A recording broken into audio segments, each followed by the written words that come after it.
soon shaken in the mind, or be troubled neither by the spirit, nor by word, nor by letter as from us, as the day of Christ is at hand.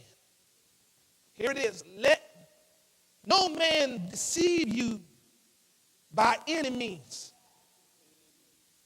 for the day shall not come except there come a falling away first,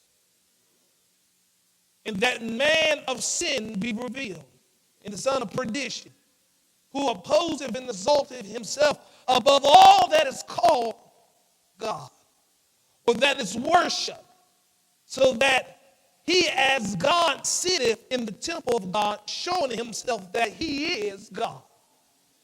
And look, we talk about we waiting for the Antichrist. We already see this coming up right here, right in our pulpits across America. Right in our pulpits across America, you got men and women sitting up there acting like they're God. I tell you why I don't understand this new position. So Lord, keep me so humble that I never get to the place that I gotta have all this foolishness that is going around. You got one man, you got 100 people. 100 people gotta walk around. You know, we calm going to church. Preacher coming to church, he gotta come. He gotta show up late now. He gotta come in.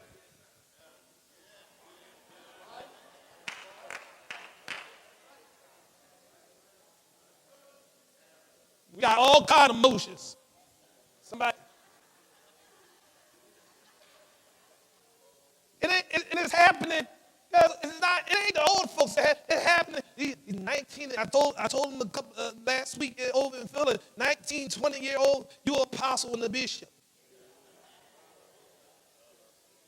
You still living with your mama.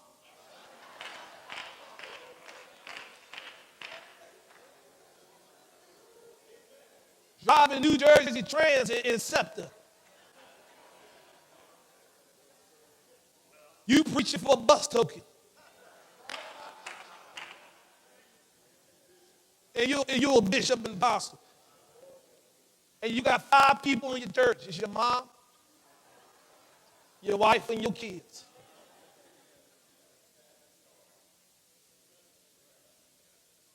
But we got this demeanor, and when we're not satisfied with that, they got to turn over, and they got to be now chief bishop and chief apostle. And they're setting themselves up in high places to be who God is supposed to be. You should, here it is, Brother Bruce, here it is, brother. You should never come to church to worship man.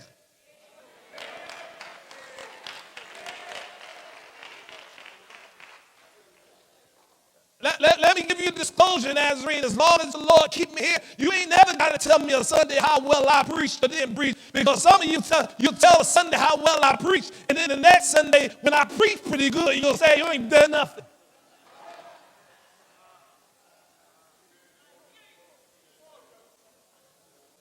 We done set people in.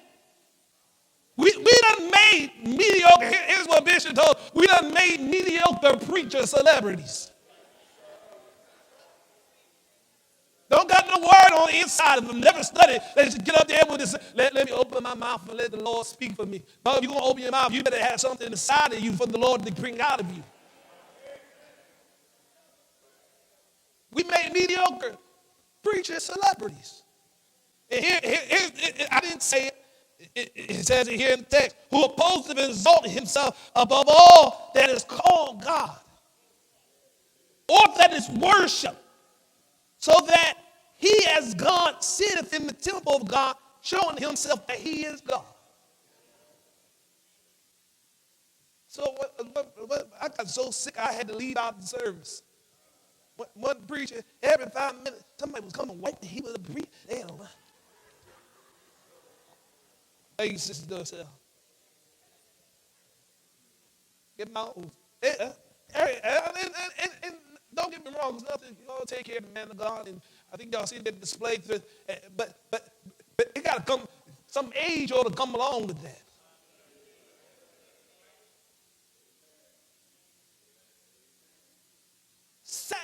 themselves up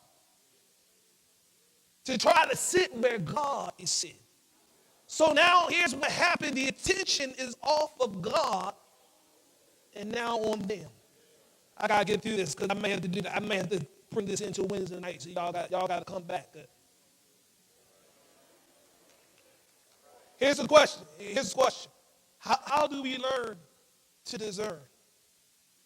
In addition to keeping the eye open for the characters described above, it is critical to understand how the corrupting power of bad company works and why we sometimes give influence to it.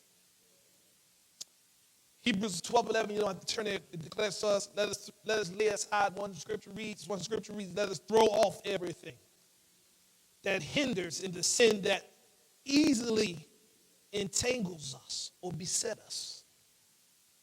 It is the nature of sin to entangle us, to trip us up, to drag us down. And when we are around those whose lives are embodied in sin, we are exposed to its entangling influence. We are exposed to it three ways. And I promise y'all about the way. I'm not one of them preachers that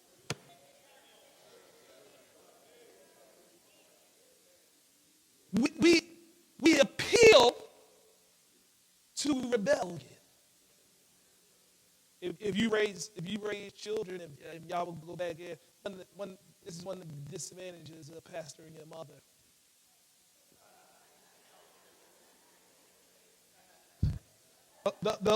They'll start digging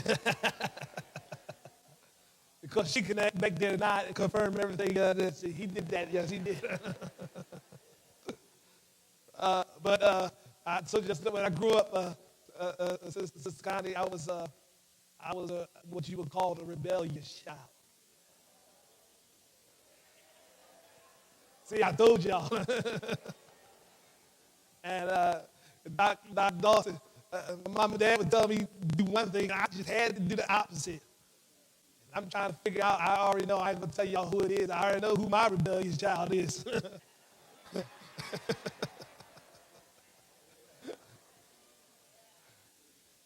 So tell her to do one thing, she just goes do the opposite. And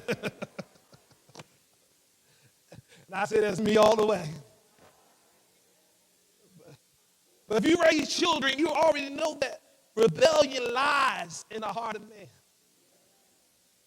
No is one of the first words that come out of the mouth of most little children. And when we grow up, sometimes it don't change. We don't like anyone telling us what to do. We don't want nobody giving us instructions. And here it is. It has gotten so bad in this dispensation of time, we don't even like God telling us what to do. Back to the basis. When we grew up in church, the man of God said, we doing X, Y, Z. We just did it. We didn't question. We didn't understand this or not. We just didn't question it. Because that was the man of God. But we go so far now, we even do it to God. God tells us to go left, we go right. God tells us to go front, we go backwards. Submitting our lives to his leadership is hard for some of us. But if we submit, it develops our character. Moses' cousins, Corinth, influenced 250 Israelite men to reject the authority of God had given to Moses and Aaron. And Corinth didn't have to work too hard to rally support. He merely stroked the rebellious fire of the men who disagreed with God's methods for setting up the priesthood. It happens even in the church. People don't like what's happening. They'll try to rally everybody else around to cause division and confusion. I learned a long time, you don't like what's going on, listen. It's some place for everybody. I will never get to a place, sit in a place and cause division and confusion because of what I didn't like.